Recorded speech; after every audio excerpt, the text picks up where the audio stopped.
Are Krishna లాంటి వాళ్ళు కూడా ఒక పార్టీలో టికెట్ తీసుకొని ఒక నియోజకవర్గంలో గెలవడం జరిగింది. తర్వాత తదనంతరం వేరే నియోజకవర్గంలో ఓడిపోవడం కూడా జరిగింది. బీసీలు 51% ఉందని చెప్పుకున్నటువంటి మీ బీసీ వర్గాలు మరి ఎందుకు అంత పెద్ద పోరాటం చేసిన వ్యక్తిని కూడా మరి గెలుపులో భాగం చేయలేదు? బొర్రెలు రాసుకోవాలని చెప్పేసి.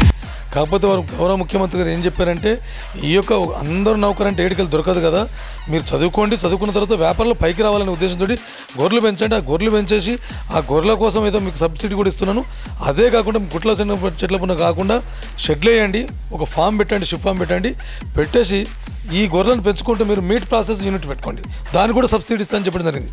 ఇది చాలామందికి తెలియదు. మీట్ ప్రాసెస్ యూనిట్కు ఒక్కొక్క దానికి 1 కోటి 2 కోట్లు 10 కోట్లు కూడా ఉన్నాయి, వాటి కూడా సబ్సిడీ ఇస్తా. మీరు చదువుకున్న వాళ్ళు అట్లా వ్యాపారం చేయండి.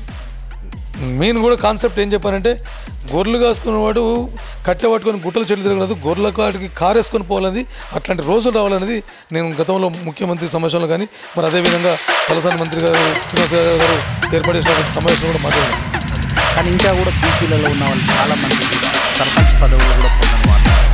మరి ఇలాంటి వాళ్ళు ఉన్నటువంటి సందర్భంలో ఉన్న కొంతమంది కొన్ని కమిటీలు, గౌడ్ కమిటీ, యాదవ్ కమిటీ, ఒక కుర్మ కమిటీ వాళ్ళు కొంతమంది బయటకు వచ్చినా కూడా వీళ్ళే కొట్లాడుకున్న పరిస్థితి ఏర్పాటు చేస్తున్నాయి ఈ యొక్క అధికార పార్టీలు అయితేనేమి ప్రతిపక్ష పార్టీలు అన్నట్టు కూడా ఉంది. నిజమేనా? ఇందులో ఎంత వారి కులాల బీసీలు నిర్ణయకుండా అక్కడక్కడ కొట్లాట పెట్టి వాళ్ళకి కొట్లాట పెట్టేసి రాజకీయంగా ఎదుర్కొంటే కొంత ప్రయత్నాలు అయితే జరుగుతున్నాయి.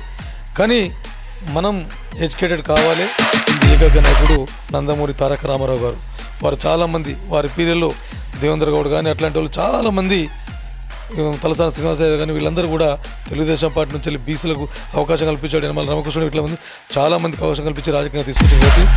ఎలక్షన్స్ అనేసరికి డబ్బులున్న వాళ్ళకే టికెట్ ఇవ్వటం, సేవా కార్యక్రమాలు చేస్తున్న వాళ్ళందరూ కూడా ఆ సమయానికి వచ్చేసరికల్లా టికెట్ రాకపోవడం నిరాశ, ఇండిపెండెంట్ కూడా పోటీ చేస్తున్నవారు.